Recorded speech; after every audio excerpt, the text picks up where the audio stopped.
Jangan menyepelekan peluang-peluang kecil. Pengen belajar ekspor tapi nggak punya produk. Ada tipsnya nggak tuh benar-benar kayak dari koper sampai akhirnya sekarang kirimnya kontainer dan segala macam. Alhamdulillah. Jadi aku awalnya sebenarnya modalnya hampir nol. Hah?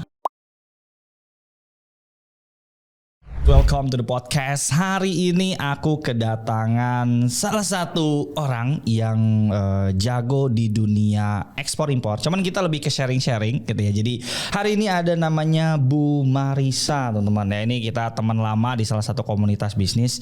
Dan hari ini kita ngomongin peluang bisnis, mungkin lebih ke ekspor. Tadi ya kita ngobrol-ngobrol lebih ke ekspor. Jadi gimana caranya kita punya produk itu bisa dijualin ke luar negeri. Nah, ntar spesifiknya negara mana kita sharing-sharing. Bu Marisa, wah thank you banget udah hadir di podcast kita. Wah sharing. Waalaikumsalam. Bukan assalamualaikum ya. Assalamualaikum. Oke. Tapi yang kedua sawadikap. Karena Bu Marisa teman-teman ini spesialisnya Thailand ya Bu ya ternyata ya. Oke. Nah mungkin boleh nih Bu supaya teman-teman yang nonton kenal siapa Bu Marisa, lalu mungkin backgroundnya apa dan mungkin kenapa sih akhirnya memilih bisnis ekspor impor gitu ya, atau mungkin lebih ke ekspor tadi ya. Iya. Kenapa nggak bisnis yang lain misalnya ya jualan apa kayak gitu. Boleh sedikit kenalan Bu Marisa. Oke, teman-teman. Nama saya Marisa dari PT Siam Nusantara. Oke. Jadi sekarang itu kita bergerak di bidang ekspor impor. Ekspor impor, oke. Khususnya negara Thailand. Negara Thailand, oke. Makanya itulah kenapa sawadikap. Sawadikap tuh bahasa Thailand ini ya, halo atau ya, apa? Oke. Halo.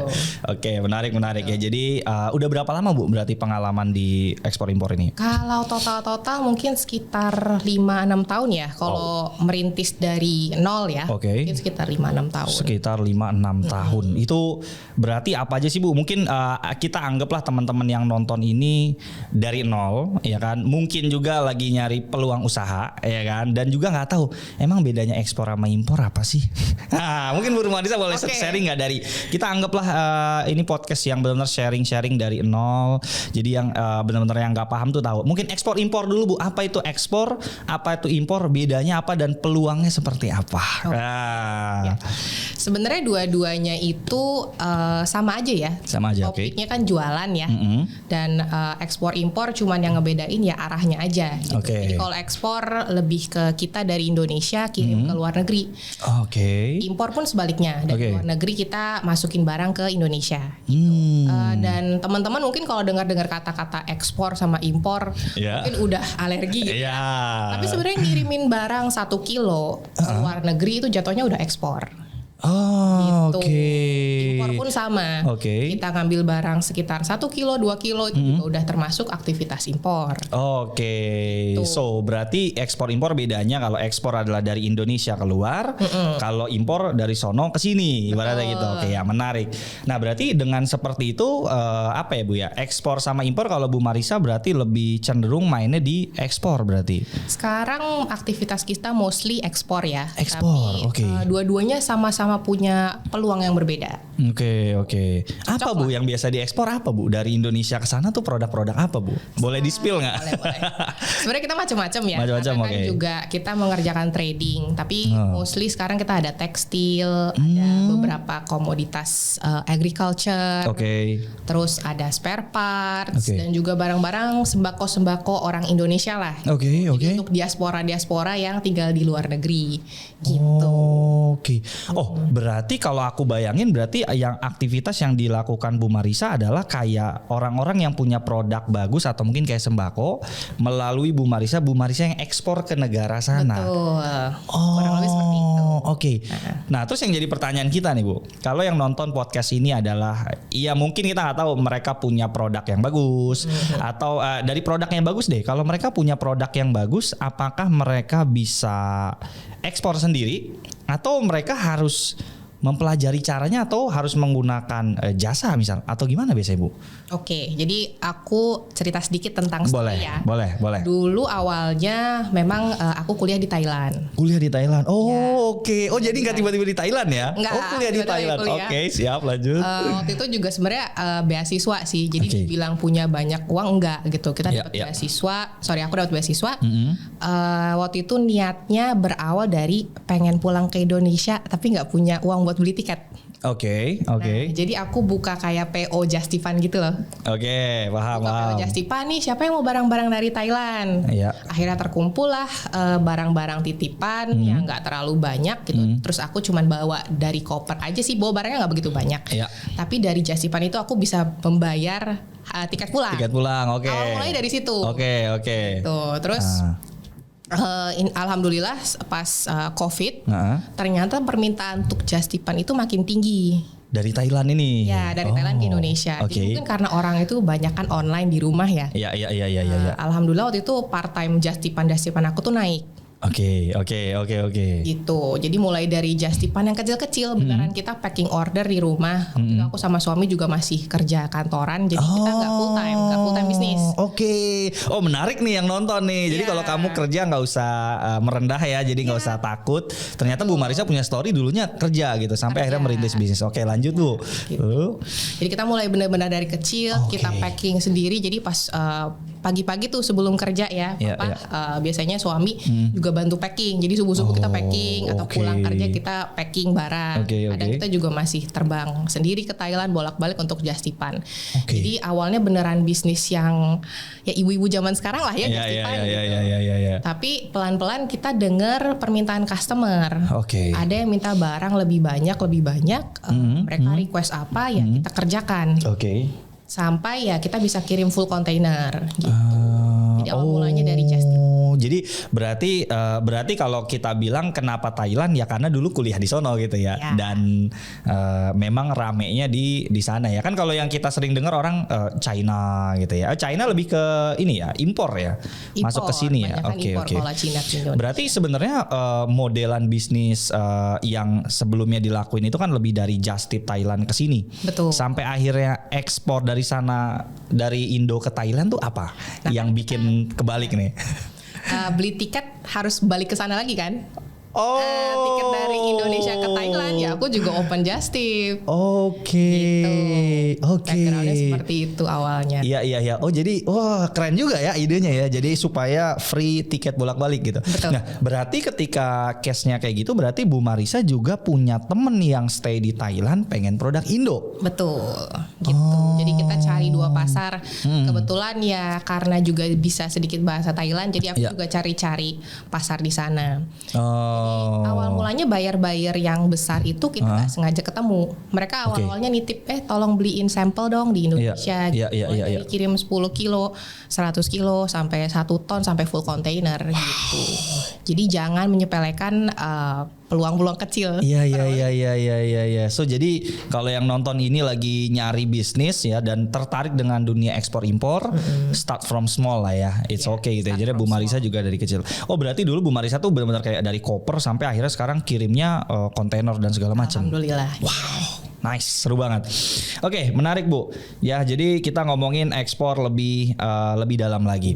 Berarti kalau menurut Bu Marisa sendiri nih ya, misalnya mereka nih lagi nyari peluang bisnis gitu loh. Apa sih langkah-langkah kecil yang mungkin bisa dilakukan sama yang baru mulai dan mereka ada ketertarikan nih, saya tuh pengen banget ekspor. Saya tuh pengen banget ngirim barang saya keluar. Cuma kan pasti aku nggak tahu ya apakah yang dipikirin tuh. Tapi kan nanti ada biaya apa sih Bu? Imigrasi atau apa sih bahasanya? Kalau kita bea cukai bahasanya. Nah itu ada nggak sih tips-tipsnya, langkah-langkahnya supaya yang baru mulai ini ikutin langkah ini, insya Allah kamu bisa gitu. Atau bisa nggak di-spill dikit-dikit lah.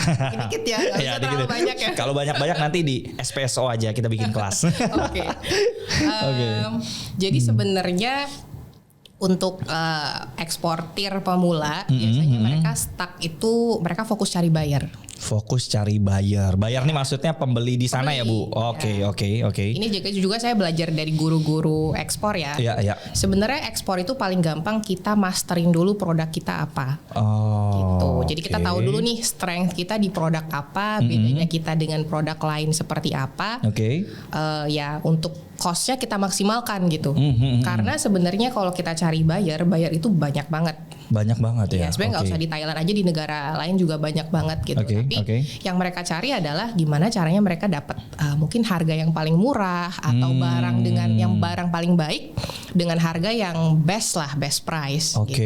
Jadi lebih baik sih kita fokus dulu produk yang kita pegang tuh ada apa aja. Produk yang kita pegang itu ada apa aja. Oh, berarti ketika yang nonton ini gitu ya, mungkin dia nonton dari pedesaan ya Bu, dengan punya produk yang unik-unik gitu.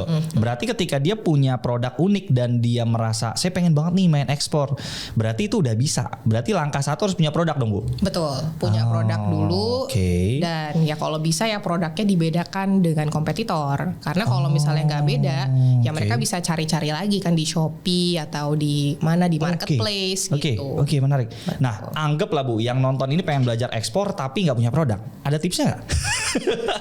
Intinya warga-warga di sini, saya pengen cari cuan, tapi kalau bikin produk ya masalah lagi. Tapi ada nggak Bu caranya supaya kita nggak punya produk, ya kamu ambil aja di marketplace misalnya, atau kamu cari aja pengrajin atau apa, ada nggak tipsnya? Ada banget, karena sebenarnya itu bisnis model yang kita kerjakan juga sekarang. Kita nggak megang semua produk. Most produk kita tuh kita ambil dari supplier. Tapi memang tipsnya itu kita harus beneran deket banget sama suppliernya. Jadi kalau bisa sih kita eksklusif sama suppliernya, kita ngobrol nih, kita pengen bantu misalnya ya buat ekspor ke Thailand gitu. Jadi kita harus bener-bener tahu banget supplier ini strength-nya di mana, weakness-nya di mana. Kita kerjasama ngobrol ya straightforward lah ke mereka, kalau kita mau bantuin pasar produk mereka itu bisa banget gitu. Oh jadi nyari supplier. Betul. Tapi nyari supplier ini susah banget ya. Susah. Lalu tipsnya apa Bu? jam terbang ya. Ya mungkin kalau kita ada sesi berikutnya bisa dijelasin cara-caranya. Ini yang menarik. Makanya nanti rencananya teman-teman ya di Espresso ya Bu Marisa ya, kita ada plan tuh bikin kelas ekspor kali ya, untuk ngebahas lebih detail bagaimana supaya teman-teman yang dari nol ini bisa memulai bisnis ekspor. Jadi nomor satu adalah supplier. Berarti kalau yang nonton ini punya kenalan dan kenalannya kayaknya produknya bagus, ya kan? Tinggal belajar apa sih Bu? Emang langkah-langkahnya biasanya Bu? Misalnya kita punya produk, itu apa sih Bu? Apakah kita misalnya pakai ekspedisi luar negeri? Apa sih langkahnya ya? Ini anggaplah aku awam, aku juga nggak tahu dunia ekspor soalnya. Apa sih biasanya Bu? Apakah kirim ke ekspedisi luar atau misalnya ngurus bea cukainya dulu, atau misalnya ngirim apa, biasanya apa Bu yang dilakuin biasanya? Untuk awal-awal sih aku tetap rekomen kita start small dulu. Jangan langsung kontrak yang satu kontainer sama buyer, itu menurut aku terlalu risky. Jadi awal-awal kita coba dulu nih transaksi, karena kan sisi buyer pun ada resiko scammernya juga ya sekarang. Zaman sekarang banyak ya. Ada yang mesen taunya di sananya nipu. Betul. Ada pun yang udah DP sampai sana nggak dibayar, itu banyak banget kejadian kayak gitu. Jadi harus hati-hati. Kita build relation dulu sama buyer pelan-pelan. Kita beneran kenal dulu gitu sama bayarnya. Gitu. Untuk awal-awal sih dulu ya. Kalau dulu aku kan masih nitip sama ibaratnya kontainer orang atau kayak air freight. Tapi sekarang ya aku yang menyediakan jasanya gitu. Jadi kalau teman-teman mau nitip ekspor ke Thailand ya, itu bisa nanti kita ngobrol gitu. Kita bisa konsultasi. Jadi selain Bu Marisa itu berarti bisa ini ya, misalnya aku pengen nitip produk dari Thailand, pengen dimasukin ke Indo, itu Bu Marisa juga bisa. Ada jasanya atau apanya gitu bahasanya ya. Ada jasanya. Menarik. Terus ngomongin scammer tadi Bu, kayaknya menarik juga nih ngomongin. Apa kisah yang pernah Bu Marisa alamin? Wah, dulu saya ngirim satu kontainer lalu nyampe sana bayarnya ngilang gitu. Ada nggak kisahnya? Alhamdulillah untuk bayar nipu banget sih nggak ada ya. Cuman kita pernah ngirim salah satu buah-buahan lah ya. Kita ngirim buah-buahan ke Thailand. Itu kita ada sedikit masalah sama suppliernya. Jadi kurang lebih sekitar setengah kontainer itulah kita ada loss gitu. Jadi sebenarnya challenge di ekspor dan impor itu ya banyak banget gitu. Gak cuma dari sisi buyer, tapi dari sisi supplier juga bisa. Betul. Tapi alhamdulillah sih, karena kita juga pelan-pelan kita belajar ya. Jadi kedepannya nextnya ya kita nggak melakukan kesalahan yang sama. Menarik. Jadi supplier dan buyer. Kalau pengiriman Bu, biasanya suka ada kendala apa Bu?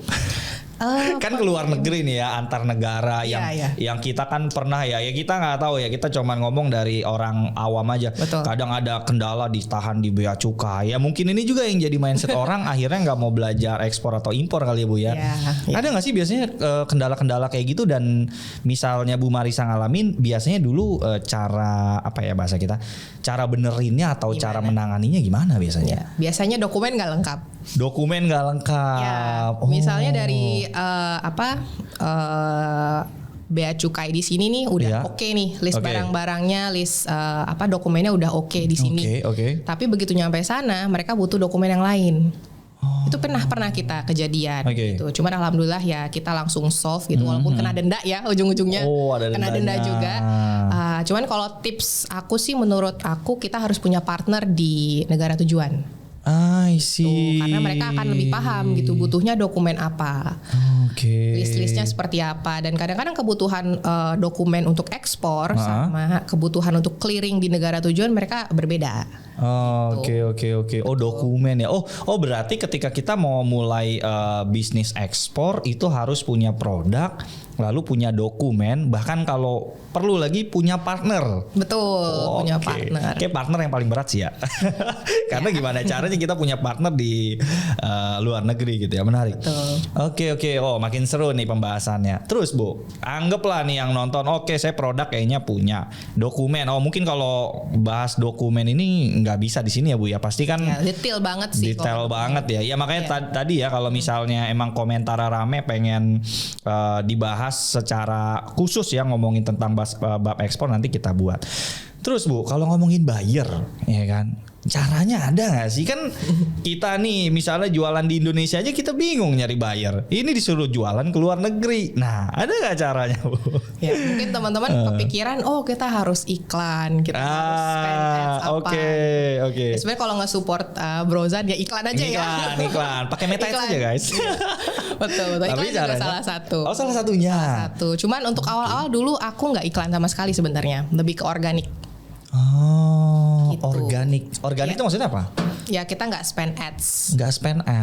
Jadi kita masuk ke komunitas-komunitas, kita cari bayarnya di mana. Jadi alhamdulillah kita nggak spend terlalu banyak untuk masalah cari buyer. Cuman kalau mau scale up sih ya tetap harus pakai ads ya, rekomen. Jadi ads itu masih harus wajib ya. Betul. Tenang, belajar ads sama aku kan bisa. Oke. Jadi ads itu berarti salah satu cara yang dulu dilakukan untuk nyari buyer di luar negeri. Betul. Oke.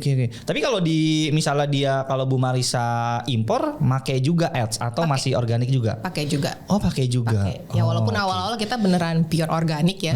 Untuk titik tertentu kita mau scale up ya, kita pakai budget ads juga. Oke.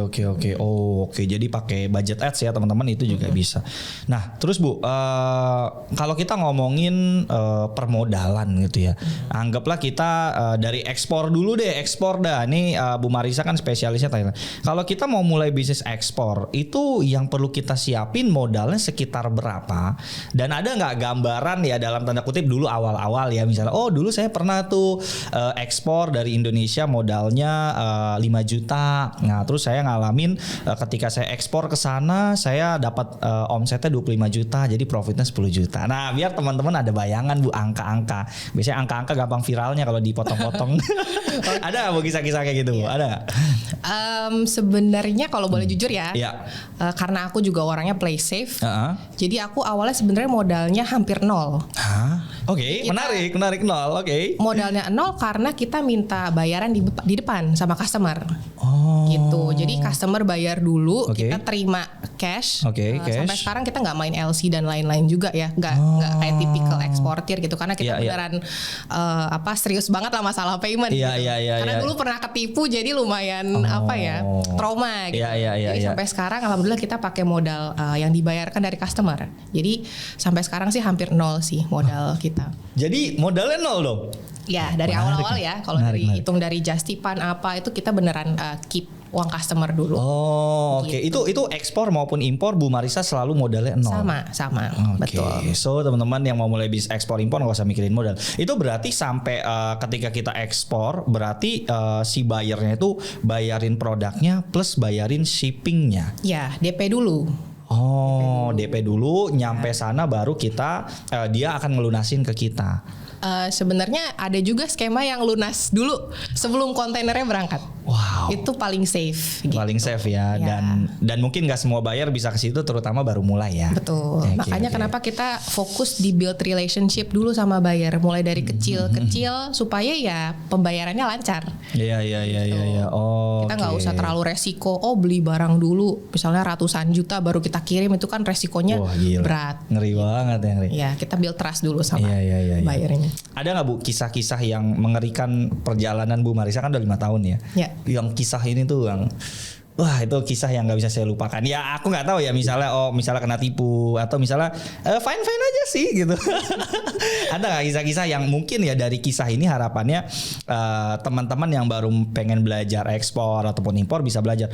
Oh, berarti jangan melakukan itu ya. Misalnya kayak tadi lah Bu, ada nggak kira-kira kisah yang menurut Bu Marissa ini kisahnya kayak gini dan pelajaran yang aku ambil adalah jangan melakukan ini misalnya gitu. Ada nggak kira-kira? Sebenarnya sih alhamdulillah sampai sekarang kita belum kena sesuatu yang impact banget ya. Tadi sih salah satunya yang pas kirim buah-buahan lumayan impact ya. Iya, itu buah ya. Cuman kalau misalnya saran sama teman-teman sih legalitas diperkuat. Wah, ini langsung connect nih sama si ini sama kemarin podcast kita pas Sakib. Wah, yang belum nonton ya, legalitas itu ini banget lah, change our company banget. Jadi semenjak kita punya legalitas, kita nggak usah bergantung sama under name orang lain. Perizinan bisa kita urus semua sesuai dengan izin lah ya. Dan peluang-peluangnya itu makin besar gitu. Kita bisa jual ke PT, kita bisa langsung corporate deal gitu dengan legalitas yang rapi. Iya. Oh, jadi legalitas itu bener ya yang pas Sakib kemarin obrolin, nomor satu legalitas dulu ya supaya. Berarti kalau sekarang yang dijalanin Bu Marissa, kalau aku pengen ulang lagi, lebih ke apa sih Bu jatuhnya kalau bahasa orang awam tuh? Berarti Bu Marissa tuh jasa orang yang mau kirim barang ke Thailand. Ya. Jadi Bu Marissa menampung apa ya bahasanya? Oh, Bu Marissa, misalnya aku kenal sama Bu Marissa, aku punya produk buah-buahan. Bu, saya pengen ekspor ini. Aku kirim ke Bu Marissa kirim ke sana. Bisa. Itu kita juga terima. Sebenarnya bisnis modelnya ada dua ya. Bisnis modelnya ada dua, oke. Kita trading, kita juga beli barang, kita jual. Ada juga kita bantu ekspor gitu. Jadi kita urus ya urusan-urusan dokumennya, sampai kontainernya, logistiknya, sampai ke tangan buyer. Kita bantu gitu. Menarik. Ayo teman-teman, pengen nggak diajarin nih sama Bu Marissa ya belajar ekspor? Tapi boleh juga ya kalau misalnya orang-orang yang pengen apa bahasanya, ya udah deh saya nggak bisa nih kalau belajar nih gitu kan, udah pakai jasa Bu Marissa juga bisa ya berarti ya. Bisa. Nanti kita taruh lah linknya di deskripsi lah ya buat bisa ngobrol-ngobrol lebih lanjut. Menarik sekali nih dunia ekspor ya. Oke, lanjut nih Bu, aku masih punya banyak pertanyaan nih tentang dunia ekspor.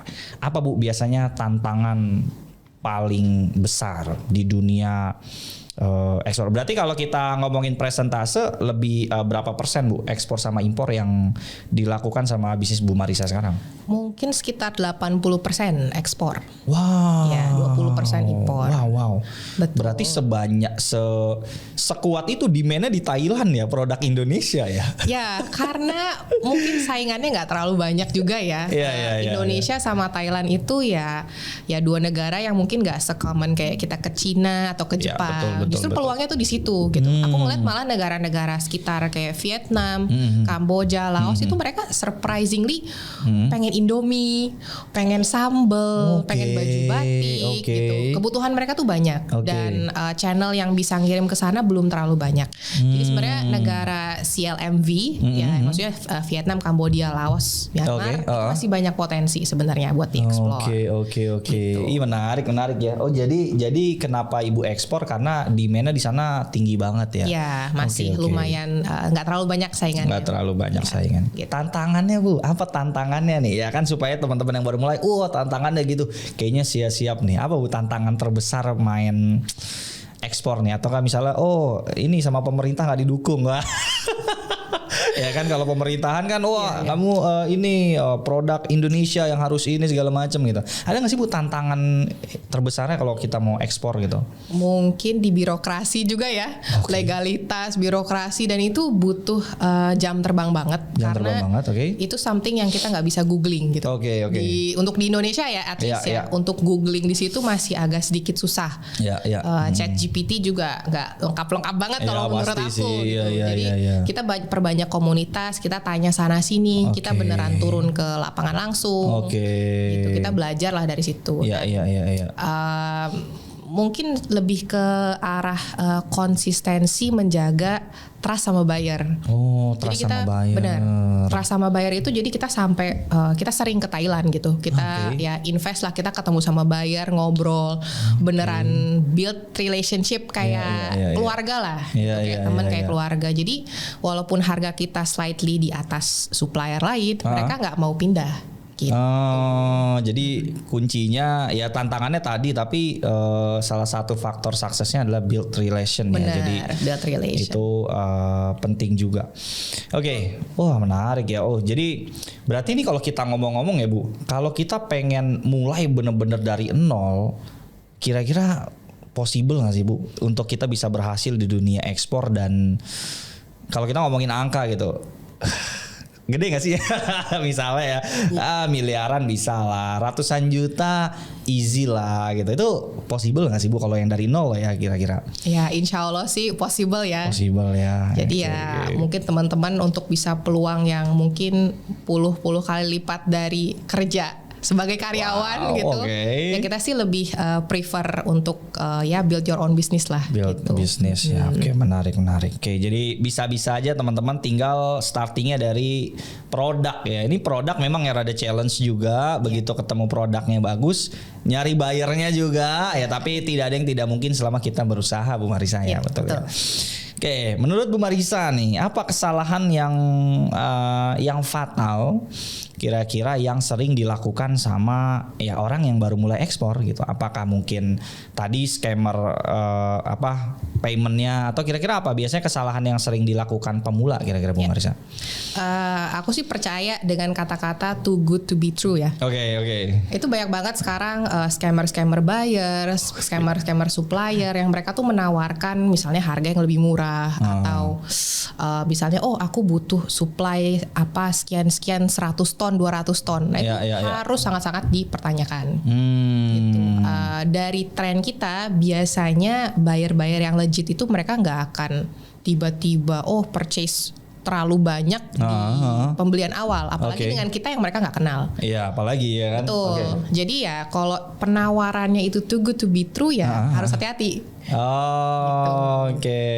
Dari supplier juga gitu, kadang mereka kirim sampel bagus, harganya lebih murah daripada supplier lain. Terus kita tergiur, akhirnya ya kita tahu kalau ujung-ujungnya barang itu nggak sebagus yang ada di cover buku mereka. Jadi berhati-hati, supplier dan buyer juga harus hati-hati. Dari dua sisi itu banyak ininya sih, banyak hal-hal ya gitu. Berarti ya Bu ya, kalau kita ngomongin anggaplah dari nol, berarti sebenarnya bisnis ekspor maupun impor sesimpel misalnya kita beli buah gitu kan, harganya dari Indonesia let's say 10.000, lalu di sana akan dijual 15.000 dan kita dapat selisih tadi atau betul. Sesimpel berdagang tapi bedanya langsung apa sih bahasanya, banyak gitu yang didapetin ya uangnya. Menarik. Karena mereka mainnya kan rata-rata tonase ya. Kalau misalnya apa itu tonase Bu?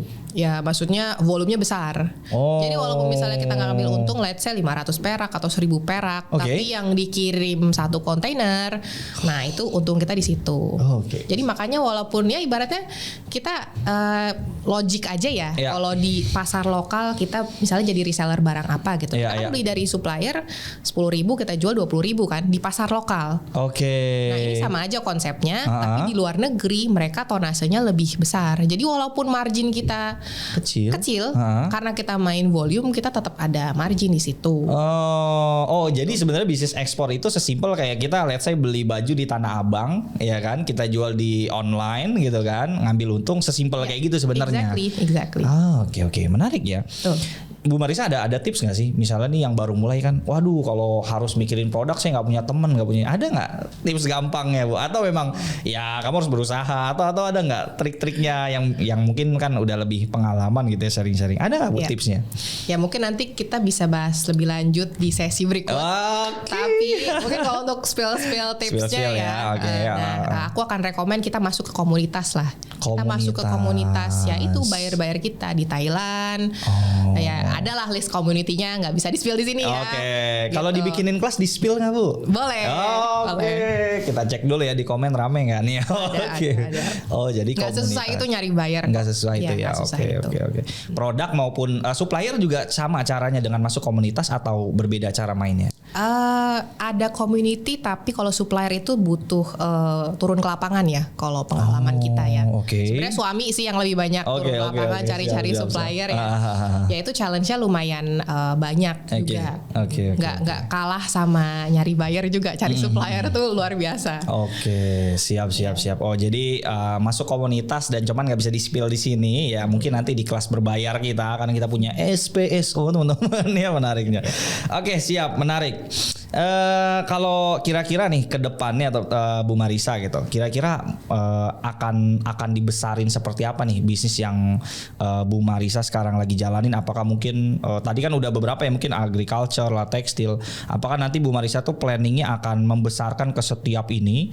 Atau kira-kira aku lebih penasaran sih ke depannya tuh sebesar apa sih mainan ekspor ini gitu loh, supaya teman-teman juga lebih kebuka nih wawasannya gitu loh tentang ekspor ini gitu loh.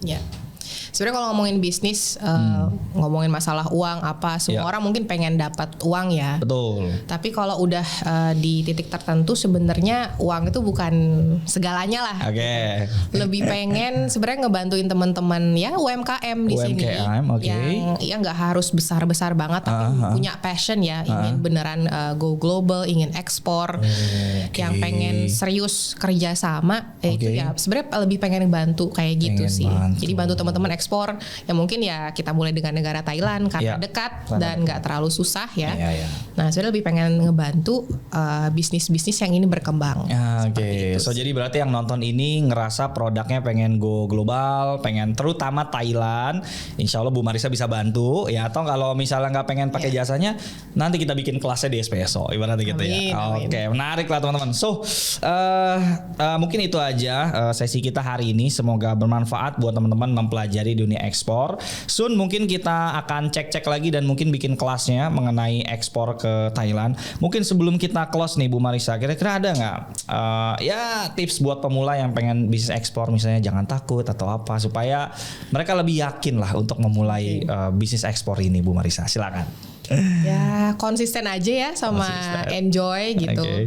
Kadang-kadang mungkin kalau kita ada sedikit budget gitu ya, kumpulin aja uangnya, kita eksplor ke negara yang kita pengen ekspor. Jadi kita bener-bener waktu itu awal-awal aku mau ekspor tekstil ke Thailand, aku bener-bener terbang ke sana sama suami, kita lihat pasarnya seperti apa, mereka butuhnya seperti apa, dan pas kita ke sana kita lihat ternyata wah banyak banget batik dijual di sini gitu. Kita beneran turun ke lapangan, kita ngobrol, kita lihat seperti apa sih buyer-buyer kita di sana. Ya build relationship sama mereka gitu. Siap. Kirim-kirim aja.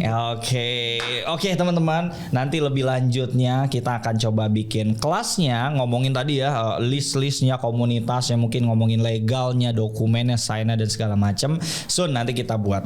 Thank you Bu Marisa sudah hadir di podcast kita. Apa bahasa terima kasihnya Thailand? Khop kun khap. Oke, terima kasih teman-teman semuanya. Sampai jumpa di next podcast. Bye.